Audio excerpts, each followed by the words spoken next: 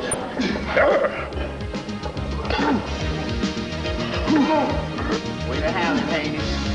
Way to have it, baby. Make it look easy. Way to have it. Way to have it. Good. Well, let's go down until you gotta think number 1. Let's go, baby. Come on. Yeah. Come on. Come on. Come on. Good stretch. Come on. Come on. Come on. Go, baby. Come on. All right. Yeah. All right. All right. Yeah. All right. Yeah. That can bruise the male ego a little. Come on, Haney. Come on, Haney. All. Get it up. Get it up. Let's go, Haney. Looking strong. Looking strong, baby. Yeah.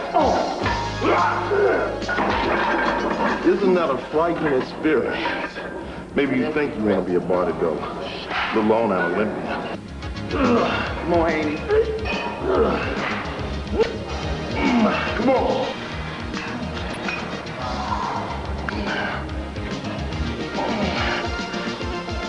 And I want my place in history just like anybody else. All right.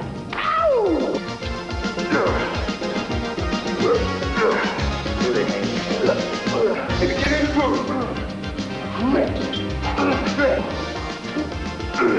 Come on.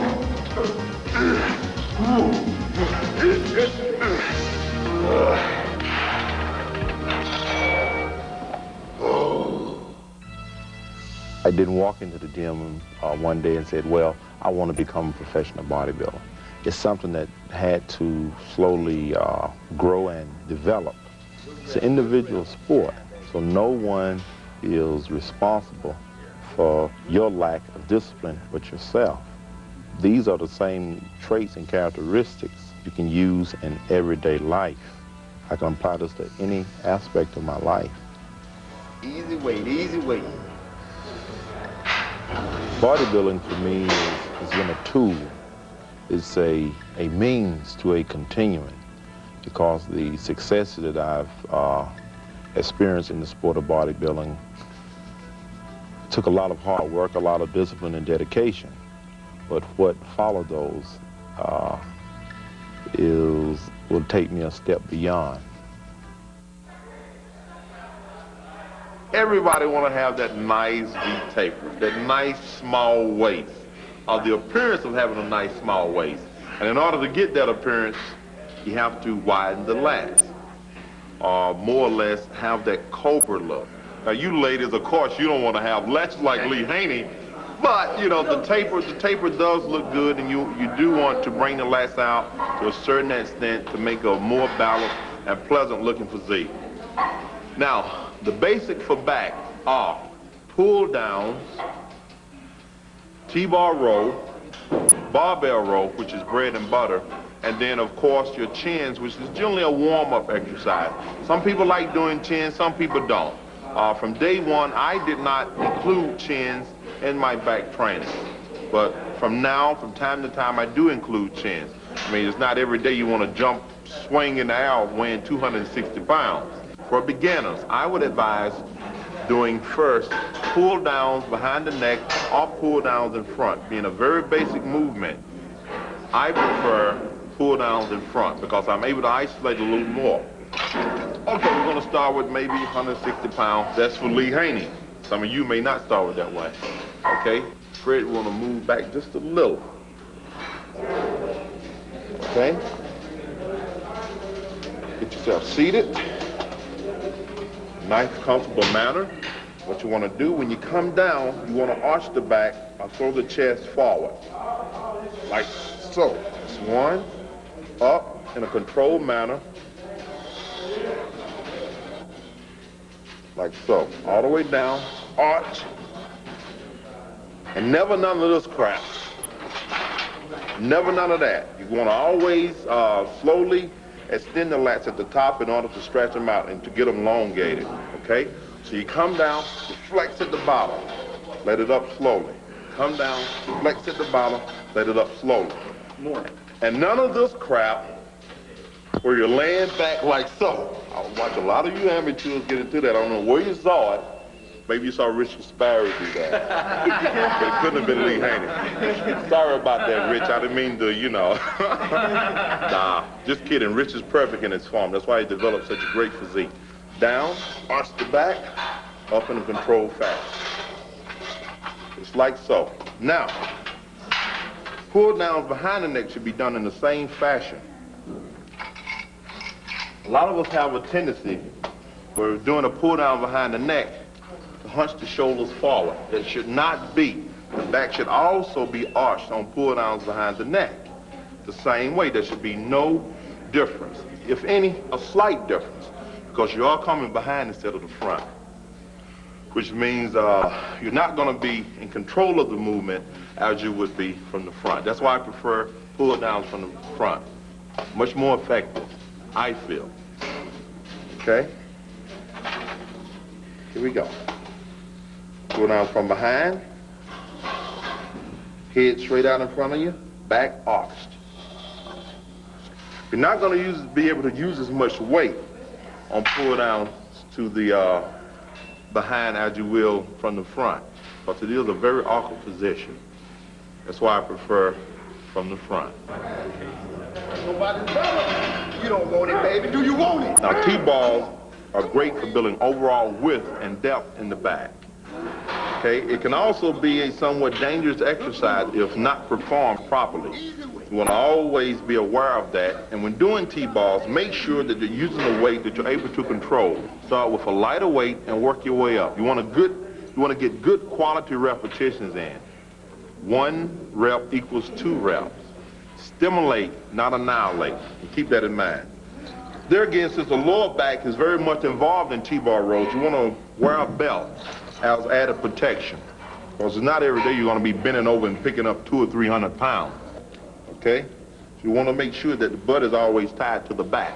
So wear something to hold the two together. Okay? Here we go. Now notice, some amateur left the larger plate on the bar, which was probably Tim. Okay? Now, when coming up with this bar, the plate here is going to tap the chest, which means I'm not going to be able to get a full flex at the top of the movement. So what I prefer doing when doing T-bar rolls is to use 25-pound plates. What you want to do first is get a good stance. And I would advise using a narrow grip. I prefer using a narrow grip. Yes, you can come wider, but we're going to be doing barbell rolls. And for that reason, I choose to use a narrow grip when I'm doing T-bar rolls.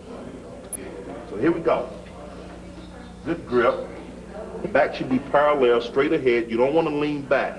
You want to sort of lean into it. The back should be straight ahead. Okay? So we're coming up. Flex at the top. Lower it down. Let the lat stretch all the way out at the bottom. Just like so. All the way out at the bottom. Up. All the way out at the bottom. Up. All the way out at the bottom.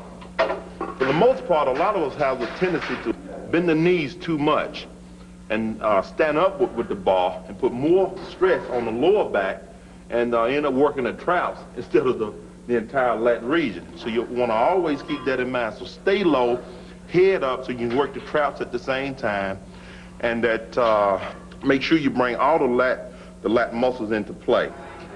Now, a cable roll will enable you to get a little bit more isolation. You can isolate the upper trapezium region, you can isolate the rear delt, you can isolate the middle portion of the lats and the lower lumbar region. And it's a much safer than T-bar rolls. For ladies, it is very, very good. I would prefer cable rolls to T-bar rolls, especially for ladies. Now, for myself, what I would advise as far as the guys are concerned is to alternate them from time to time. One workout we're doing T-bar, next workout we're doing cable rolls. As the competition gets closer, you want to do a combination of the two in the same workout. Get a good firm grip on the handle, place the feet, and stretch backward, stretching the lats out. What you want to do, once you've gotten the weight up, stretch the legs out a little more, straighten them out. A lot of people have to leave the knees bent. You want to work the hamstring also, because the hamstring is involved when working the back. So you can get a 2-in-1. So you stretch the hamstrings out, make sure that they're flexed, lean forward, a good stretch, come out, throw the chest forward. What you're doing, you're arching the back on the way up, okay? Lean forward, good stretch, throw the chest outward. Lean forward, good stretch, throw the chest outward. Exhale. Get a good stretch. I watch a lot of athletes come in, especially bodybuilders, they come in and they do this number. They end up working more arm than they do back. So we want to come in like so, throw the back out. None of this. It's a waste of time. This is number one. If you can't do anything else, make sure you do barbell rolls. Okay, barbell rolls not only work as far as building thickness in the back, it also works as far as shaping and isolating the back muscles. Works the rear traps, the rear delts, also works the outer portion of the lats when getting a good stretch, also works the middle portion, which is the lower lumbar region, which gives that Christmas tree effect.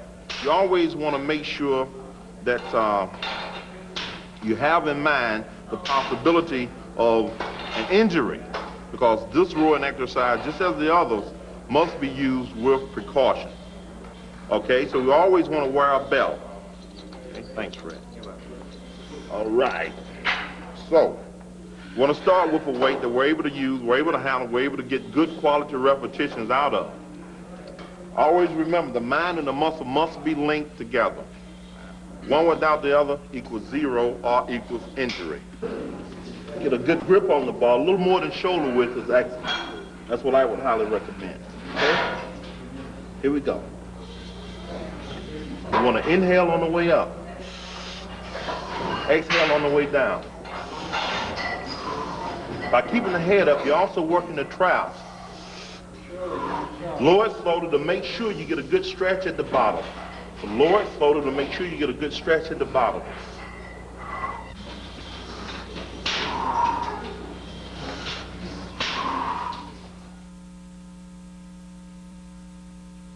If you walk out there on stage, whether you're competing or if you're just on the beach, just to look good, you want to always have a good midsection. You want it to look nice, sharp, and trim. And that's where ab work come into play at. Now this is the standing Roman chair. Very basic, but there again, one of the most effective exercises for working the entire abdomen region. Okay, what you want to do, first of all, get yourself placed here. Place the elbows on the pad. Get a good firm grip, because while doing these things, you want to make sure you don't have greasy hands. You don't want to end up slipping, because it can result in injury. So all of these things cannot be taken too lightly. Okay, we're here. Got a good firm grip. What I'm going to do, once I get set, I'm going to bring the knees up, bend them slightly, and crunch. As I crunch and bringing the knees up, I'm going to flex forward with the body. Okay, so it's somewhat a crunching movement. Let the air out on the way up. Rocking the body forward. Very good. Good aim. Super, super. I like that. Whoa. Great, great. Give me another one, Tim. Perfect, perfect. That's great. Good. Right on, Tim. All right. Now, when doing incline sit-up, you want to be sure to avoid putting an enormous amount of stress on the lower back. This is why, when doing them, I would advise to come only part of the way back. Just partially back. You don't want to go back so far that the strain is shifted from the front to the lower part of the back. And on the way up, you want to make sure that you squeeze and flex the abdomen. All right, here we go. Get yourself positioned properly. Make sure that the feet are in very close upon the pad. You don't want to be out to the side because you can easily slip and fall back in the floor and knock a hole in the floor or in the foundation, okay? So here we go. You can also have your arms locked to the front of you or out to the side. I prefer out to the side. It's a little rough on me coming up in that way. So it's whatever you prefer, behind the head, to the front, or out to the side. But here I'm coming out in front of me. Back partially, right along in here, 3/4 of the way, up, flex at the top of the movement. Up, flex. On the way up, you want to let the air out. Okay, so we...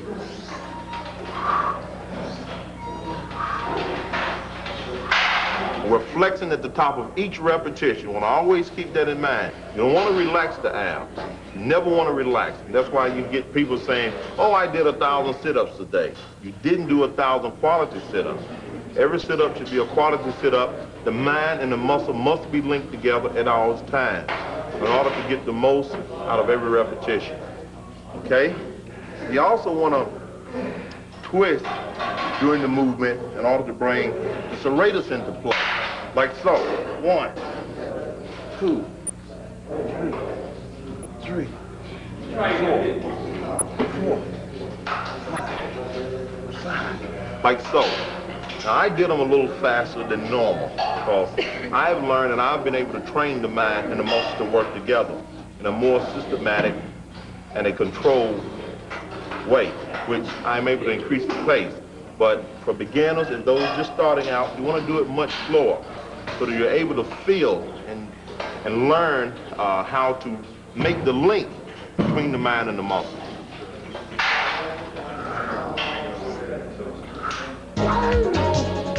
Come on, baby!